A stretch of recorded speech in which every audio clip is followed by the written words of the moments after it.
Okay अध्यक्ष जी, मैं अपनी बात को शुरू करने से पहले, क्योंकि राजकुमार भी इस बात को कह रहे थे, ये 2 अप्रैल का दिन विशेष है सर। मैं जेल में था सहारनपुर, 2 अप्रैल 2018 को आंदोलन हुआ, 13 नौजवानों ने शहीदगी दी सर। मैं उनको नमन करता हूं सर। और आज फिर 2 अप्रैल है, एक और शहीदगी की तैयारी लग रही। तो मैं उन क्रांतिकारियों को भी आज याद करता हूं जिन्होंने, मुस्लिम क्रांतिकारी जिन्होंने देश की आजादी में योगदान दिया। सर, अंदाजे जमाना कहता है कि मौजे हवा रुख बदलेंगी, अंगारों से गुलशन फूटेगा, शबनम से सरारे निकलेंगी।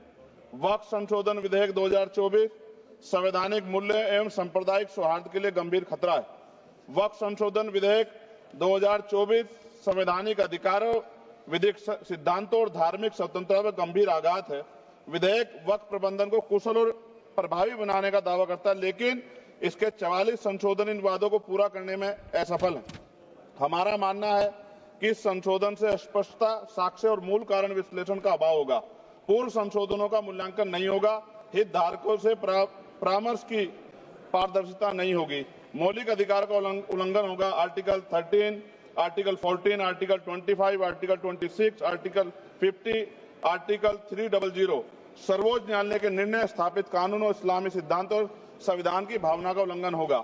असत्य वादे बनाम वास्तविक प्रभाव, विधेयक सुधार और सशक्तिकरण का दावा करता है, लेकिन वास्तव में धार्मिक संपत्तियों के पुनः वर्गीकरण, जब्ती का प्रावधान संशोधन 39A, ऐतिहासिक मस्जिदों, कब्रिस्तानों को सरकारी संपत्ति घोषित करना, जिससे सांप्रदायिक तनाव पैदा हो सकता है। जिलाधिकारियों को अत्यधिक अधिकार प्राप्त करना, संशोधन 4B।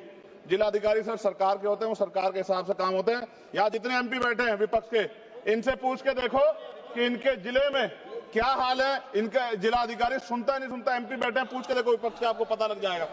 सर, धार्मिक विशेषज्ञता या समुदाय की सलाह के बिना निर्णयों से संपत्ति विवाद और विश्वास की कमी उत्पन्न होगी। ट्रिब्यूनल की शक्ति कमजोर करना और मुस्लिम प्रतिनिधित्व हटाना, संशोधन 10B। धार्मिक कानून की त्रुटिपूर्ण व्याख्या और पक्षपाती निर्णय, दानकर्ता इच्छा की उपेक्षा व धार्मिक स्वतंत्रता का हनन, संशोधन 5A। दानकर्ता द्वारा समर्थन वापस, जिससे सामुदायिक संस्था कमजोर हुई। गैर मुस्लिमों द्वारा स्थापित वक्फ सुरक्षा समाप्त करना, संशोधन 104 की समाप्ति। अंतर धार्मिक सौहार्द प्रभावित होगा सर। सदियों पुरानी धार्मिक संपत्तियों पर सीमा अधिनियम लागू करना, संशोधन 27B। कब्जा की गई संपत्तियों की स्थायी हानि, धार्मिक विषयों को दरकिनार कर वक्फ निर्धारण करना, संशोधन 6C। धार्मिक ज्ञान के अभाव में संपत्तियों गलत वर्गीकरण, पंजीकृत वक्फ घोषणाओं को अपराध घोषित करना, संशोधन 312। भय के माहौल में धार्मिक दान में गिरावट, मनमाने सर्वेक्षण को और वर्गीकरण की अनुमति देना, संशोधन 8A। धन्यवाद वकील साहब। सर, अभी पूरा दो जाने दो। सारी धाराएं पढ़ दोगे आप तो? सर, 2 मिनट में खत्म करूंगा और ये इंपॉर्टेंट है सर, मौका दीजिए सर। बिना जवाबदेही के बड़े पैमाने पर वक्फ संपत्तियों का पुनः वर्गीकरण, प्रशासनिक भ्रम और प्रभावशीलता को नुकसान पहुंचाना, संशोधन 12D। कानूनी विवादों और कुप्रबंधन को वक्फ बोर्डों की विश्वसनीयता का नुकसान, अस्पष्ट आधारों पर राज्य द्वारा वक्फ बोर्ड को भंग करने का अधिकार, संशोधन 3C। राज्य के व्यापक विरोध प्रदर्शन, धार्मिक लक्ष्य का लक्ष्य, सार्वजनिक हित के नाम पर वक्फ प्रशासन पर पूर्ण नियंत्रण, संशोधन 37C2।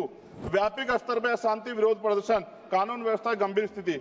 सर, सरकार के उद्देश्य से नजर आता है मुस्लिम समुदाय के योगदानों पर नियंत्रण स्थापित करना, मुसलमानों को उनकी वक्फ संपत्ति वंचित करना, वक्फ स्थापित करने के अधिकार पर प्रतिबंध लगाना, वाकिफ और मुतवल्ली की इस्लामी परिवर्तन करना। इस विधेयक को वर्तमान रूप से स्वीकार करें और समावेशी परामर्श, कानून स्पष्टता, संवैधानिक धार्मिक सुरक्षा सुनिश्चित करें। सर, ये तो बिल पे था सर, क्योंकि आप कहते हैं बिल पे बोलना चाहिए, 2 दिन नहीं, लेकिन सर मैं सुबह से सुन रहा हूं सर 2-3 चीजें बोलूंगा सर। जो विद्वान सरकार मुसलमानों की कितनी हितैषी है सर, कुछ कह रहे हैं क्या? जो विद्वान होता है वो बिल पे बोलता है। सर, बस खत्म कर रहा हूं। सरकार कितनी हितैषी है सर?